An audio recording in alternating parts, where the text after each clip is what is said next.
SAMHSA has been a huge proponent to bring mental health to the forefront every day, not just one day or 2 days, but every day. And they give these consumer leadership awards to people they believe who struggle with the disorder or disease of the brain, who actively go out and try to help others. And it's beautiful, and it was awarded to me for my work in trying to prevent suicide and trying to help people who were in a position similar as I was years ago find hope, healing, and a modicum of happiness and success.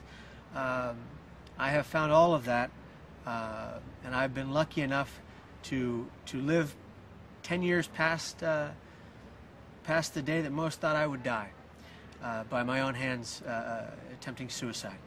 And this means the world to me, and I will keep doing this work, and I will keep joining with people in the like doing other works similar, and I feel blessed and honored to have been awarded this today. In the year 2000, September 25th to be exact, I attempted to take my own life in a way that less than 0.1% of people survive, in a way that the people who do survive are generally rendered left in a wheelchair. Not only did I survive, but the doctors worked day in and day out to repair my back so that I could walk again. Not only did I survive, but people who had seen me make my attempt helped save my life. I was on the Golden Gate Bridge and I did jump off. And a woman driving by had the Coast Guard on speed dial on her car phone. She had a friend in the Coast Guard. The only reason the Coast Guard got to me when they did was because of that woman. In the water, flailing to stay afloat without the use of my legs, a sea lion brushed up underneath me, forced me upwards, and circled underneath me until the Coast Guard got there. When I tell it to people, people don't believe me. I wouldn't believe it if you told me, and I had no idea about all this stuff. But that's what happened. And I've been told by a friend who is familiar with marine biology that mother sea lions who see something in danger can assess that something will not harm them. They will go to their aid, much like they've done all around the world, much like dolphins do all around the world in situations like these. I was standing on the Golden Gate Bridge with the intent to jump and die that day.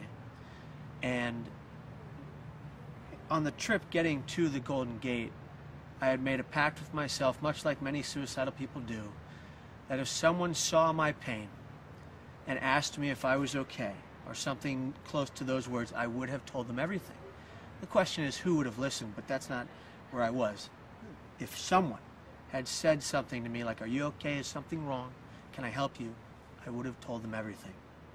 And hopefully they would have helped me not jump off that bridge. But this woman approached me, and as I thought she was going to be my savior, she said, "Will you take my picture?" She had, very big, thick sunglasses on, and I'm assuming the sun was in her eyes. And she could only see beauty on that bridge, which is understandable. It's a beautiful piece of work. And people come from all over the world. People come from all over the world to see its beauty. I get it. I was there because I thought I was a bad person. And I was there because I thought I was a burden and I had to die.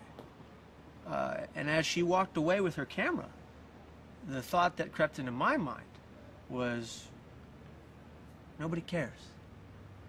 The reality is everybody back at my house, my dad's house, my mom's house, my immediate and extended family, people I barely knew cared. They all cared. No one wanted me dead but my brain, which was trying to kill me while I was trying to stay alive. And at the millisecond that I hit free fall, I said to myself, "Oh my God, what have I just done? I don't want to die." And I thought obviously it was too late. I had never known about this bridge until, sadly, I had gone on a website that promotes suicide. It tells people that whoever they are, whatever they're dealing with, they should die. There's now going to be hopefully a law, it's called Susie's Law, that will hopefully combat that and hold those people accountable for the intrinsic deaths that they're all connected to. And so this began a journey, my healing in the hospital physically, having almost lost the use of my legs, having this doctor who was one of the most foremost back surgeons on the face of the planet, who wasn't supposed to be there the day I was entered into the hospital, but for some odd reason he stayed. Well, he went in to see my family and he said, "I'd like to do the back surgery." They said, "Who are you?" And he said, "Well, one of the foremost back surgeons on the face of the planet." And he said, "This will be something that I've never attempted before, but I'll do my best." And my father and my mother gave their blessing. And by goodness, did he do his best. Better than that.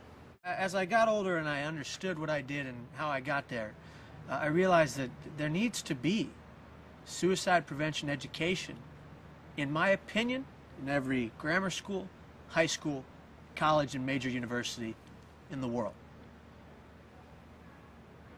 There are so many people in this country, in this world, who suffer quietly with mental health issues or brain diseases, and they lose control, and they end up being 150 held at a psych ward for a certain amount of time.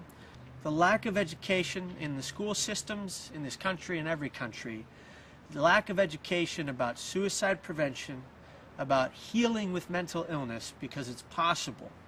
And now, you know, we have the Garrett Lee Smith Act that helps me go around and talk to schools. And that was due to a terrible tragedy, but the senator and his wife have decided we're not going to sit down idly by and watch this not be taught. We're going to do something about it now, and they did, and look what they've done. Reaching hundreds of thousands of people all across this country, saying in effect, you don't have to die by suicide. You can live well with a mental disorder. And I have bipolar disorder, type 1 with psychotic features, and aberrant self-violent behavior. I didn't understand what that meant until I left 8 years of denial behind me. All of my family and friends said, "Kevin, you know, you can get well, but you have to do this and you have to do that." And I would say, "Oh, okay," and I would lie to my family and friends through my teeth. "I'm fine, Dad, I'm fine, Mom, Doctor, I'm fine, I feel much better, the pills are working." Well, in reality, I was taking the pills sporadically. I was drinking alcohol on psychiatric medication, something that can kill you, and I was lying to myself, which was the most important thing. The stigma prevented me from telling my parents the truth up until that day where I jumped. The stigma prevented me from telling any of my friends, and I have a lot of friends in the city. I couldn't tell any of them. And when I lived, all of them said the same thing. "Why didn't you call me? I would have been there." The immense guilt my family felt that they should have never come near for so long. They have guilt till today. If I had just listened, if I had just seen the signs. Well, we need to teach the signs of suicidal thought to every school, state, country around the globe who's willing to listen. And the mental health movement is growing, and it is moving in the right direction.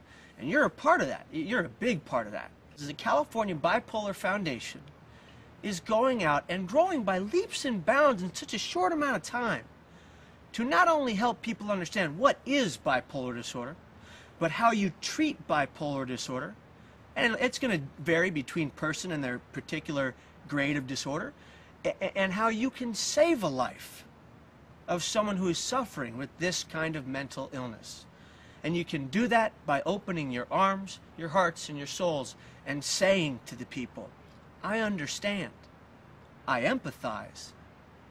I've never been there particularly, but I can try to put myself in your shoes."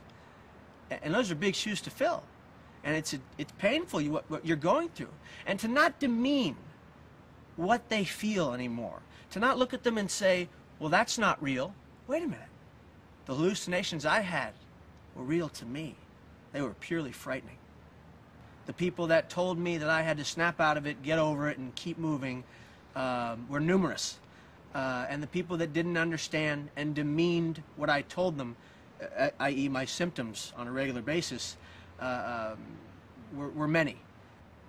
And when I lost my sanity time and time again because of denying I had this disease, it ended up ruining 8 years of me and my family's life. And finally opening up and saying, I have bipolar disorder, I accept it, and I accept the challenge that it will be to treat that disorder. And you at the California Bipolar Foundation are saving lives on a day-to-day basis, and I'm thankful to be an honorary board member. It means the world to me, and I hope we can continue this work until everyone on the planet knows what bipolar disorder is, and everyone who has it knows how to treat it.